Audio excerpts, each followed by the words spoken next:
इस वीडियो में हम लोग एक जिंक डिफिशियंसी डिसऑर्डर एक्रोडर्मेटाइटिस इंट्रोपैथिका के बारे में बात करेंगे। यह एक असामान्य बीमारी है, अनकॉमन बीमारी है। मतलब कि ये पेशेंट जो है काफ़ी असामान्य है, लाखों में से एक आध पेशेंट को ये बीमारी होती है।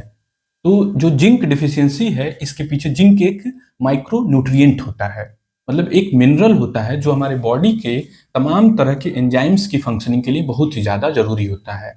और रिसर्च में पाया गया है लगभग 200 महत्वपूर्ण एंजाइम की फंक्शनिंग के लिए ये जिम्मेदार होता है। तो जो एक्रोडर्मेटाइटिस इंट्रोपैथिका जो टर्म यूज किया जाता है वो जनरली जो inherited form of zinc deficiency है उसके लिए इस्तेमाल किया जाता है। लेकिन कुछ डॉक्टर जो एक्वायर्ड टाइप की जिंक डिफिशियंसी है उसके लिए एक्वायर्ड एक्रोडर्मेटाइटिस इंट्रोपैथिका टर्म भी यूज कर लेते हैं। तो जो इनहेरिटेड वाला है मतलब कि वो जेनेटिक्स में प्रॉब्लम है, तो बच्चा शुरू वाले फेजेस में ही उसके लक्षण आ जाते हैं, शुरुआती फेज में। तो शुरुआती फेजेस में कब उसके लक्षण आते हैं? जब बच्चा माँ के दूध से जब घर के खाने पे शिफ्ट हो रहा होता है, जिसे वीनिंग फेज बोला जाता है, तो उस दौरान ये प्रॉब्लम सबसे पहले बच्चे में मैनिफेस्ट होती है, जो इनहेरिटेड टाइप की होती है। उसमें एक जीन होता है जो जिंक के एब्जॉर्प्शन के लिए जिम्मेदार होता है। मतलब कि जो पेट है वहां से जिंक, जो दूध में या खाने में जो जिंक है, तो वहां से पेट से उठ करके ब्लड में जाएगा जिंक, तो वो रिसेप्टर म्यूटेटेड होता है जो कि ये ट्रांसपोर्ट में मदद करता है। और जो दूसरे कारण होते हैं जिंक के, तो वो जो जो दूसरे डिफिशियंसी कारण होते हैं, तो बड़े लोगों में वो चीज देखने को मिल सकती है। जैसे कि डाइट में ही जिंक की कमी हो, तमाम तरह की बीमारियां हैं शरीर में, जैसे कि लीवर डिजीज, किडनी की बीमारियां हो, तो वहां पर भी जिंक की डिफिशियंसी हो जाती है। इसी तरह से कोई मरीज लंबे समय से कुछ दवाइयां ले रहा हो, जैसे वैल्प्रोइक एसिड नाम की दवाई, इसी तरह से कोई आयरन, कैल्शियम, कॉपर का ज्यादा कंजम्पशन कर रहा हो, तो वो जिंक के एब्जॉर्प्शन को हैम्पर करता है। इस वजह से भी जिंक की डिफिशियंसी हो जाती है। कोई मेजर सर्जरी हो तो उसके बाद भी जिंक की डिफिशियंसी देखी गई है। तो तमाम रीजन जिंक के देखे गए हैं जो कि एक्वायर्ड फॉर्म में, मतलब कि जेनेटिक्स जीन म्यूटेटेड नहीं है, फिर भी आपको जिंक की डिफिशियंसी हो सकती है। और लक्षण बिल्कुल इसी तरह से पैदा हो सकते हैं जिस तरह से इनहेरिटेड फॉर्म ऑफ एक्रोडर्मेटाइटिस इंट्रोपैथिका होता है।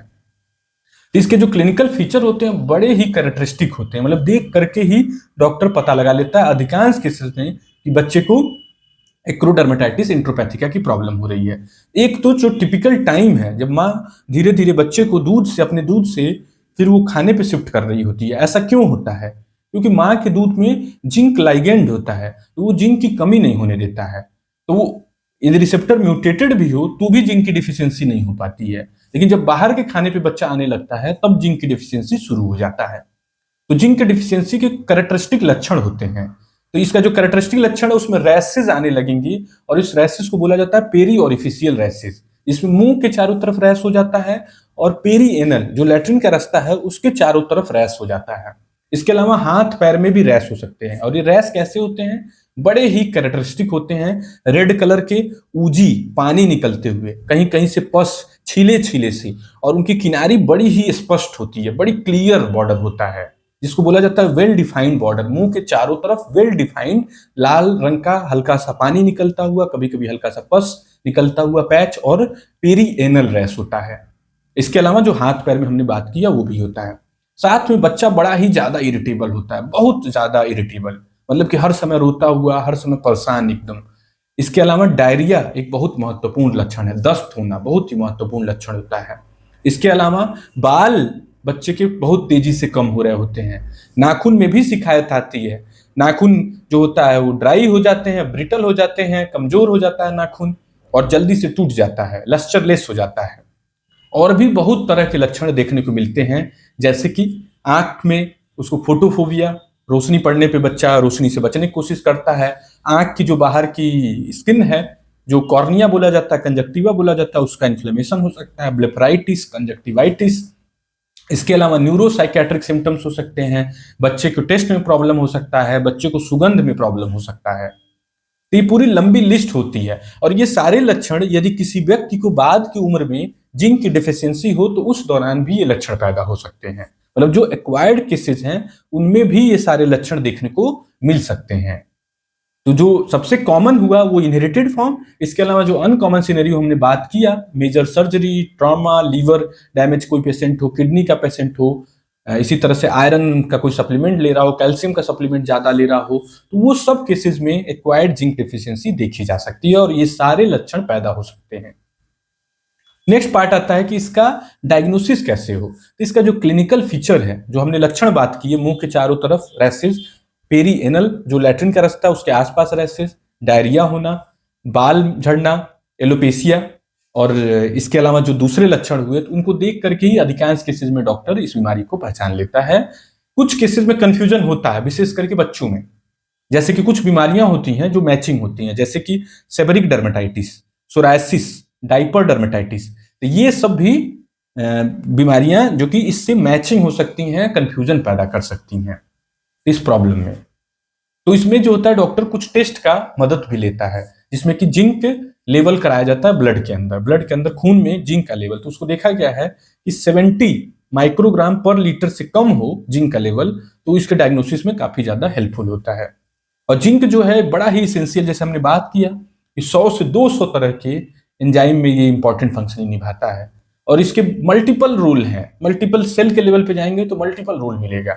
ये वुंड हीलिंग में इसका रोल होता है, इसकी वजह से घाव लेट भरता है, इन्फेक्शन होने के रिस्क होते हैं तमाम तरह के, जैसे स्टेफ ऑरियस, कैंडिडा, ये सब का इन्फेक्शन, एंगुलर किलाइटिस, मुंह के किनारे भी कट जाना। ये सारे लक्षण को देख करके ही अधिकांश केसेस में डॉक्टर बीमारी के बारे में पता लगा लेता है। बहुत थोड़े केसेस में ही टेस्ट की जरूरत पड़ती है और कंफ्यूजन पैदा होता है, जो हमने बीमारी की बात की। नेक्स्ट पार्ट आता है कि इसका ट्रीटमेंट कैसे हो। इसका ट्रीटमेंट क्या है, जो जो चीज की कमी हो रही थी उसी चीज को आपको दे देना है।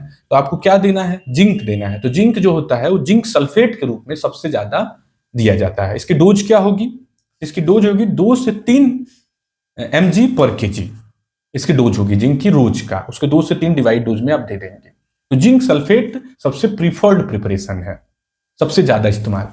और इसके अलावा घाव है तो वहां पर इमोलिएंट यूज कर सकते हैं, antibiotic solution, mild steroid plus antibiotic का कॉम्बिनेशन भी दिया जा सकता है, जैसे कि बेटामेथासोन प्लस म्यूपिरोसिन का कॉम्बिनेशन दिया जा सकता है, फ्यूसिडिक एसिड का कॉम्बिनेशन फ्लूसिनोलोन के साथ कॉम्बिनेशन भी यूज किया जाता है, मतलब एक एंटीबायोटिक प्लस एक स्टीरॉयड। जैसे कि फ्यूसीबेट नाम की क्रीम बड़ी पॉपुलर है, तो उसमें फ्यूसिडिक एसिड होता है और बेटामेथासोन होता है। इसी तरह से फ्लूसिनोलोन प्लस म्यूपिरोसिन का कॉम्बिनेशन आता है, तो इनसे दिया जा सकता है। तो इससे जैसे जिंक शुरू होता है प्लस एडिशनल जो थेरेपी शुरू की, बहुत तेजी से सिम्टम्स ठीक होते हैं, बहुत तेजी से घाव ठीक होगा, जल्दी जल्दी रैसेस ठीक होना शुरू हो जाते हैं। और सबसे महत्वपूर्ण जो सुधार आता है कि बच्चा रोना बंद कर देता है, इरिटेबिलिटी बड़ी तेजी से कम होती है। कई बार तो 1 दिन 2 दिन 3 दिन के अंदर ही बच्चा सही कंडीशन में आने लगता है, खुश रहने लगता है, देख के लगने लगता है कि बड़ा तेजी से इंप्रूवमेंट हो रहा है। और घाव वो भी बहुत तेजी से इंप्रूव होते हैं, डायरिया भी सही होता है। तो जो इनहेरिटेड फॉर्म है, मतलब जो आनुवंशिक वैरायटी है, उसमें तो जिंक हमेशा लेना पड़ेगा। लेकिन जो एक्वायर्ड फॉर्म है, तो उसमें जब लक्षण ठीक हो गए तो जिंक थोड़े समय के बाद बंद किया जा सकता है। जैसे सर्जरी के बाद जो जिंक डेफिशिएंसी हुई ऑपरेशन के बाद, उसमें थोड़े समय के बाद जिंक बंद किया जा सकता है। तो बड़ी सिंपल प्रॉब्लम है, लेकिन इसके ड्रामेटिक सिम्टम्स हैं और आसानी से इसको, बिल्कुल आसानी से सिंपल जिंक के सप्लीमेंट से इस प्रॉब्लम को सॉर्ट आउट किया जा सकता है। Thank you.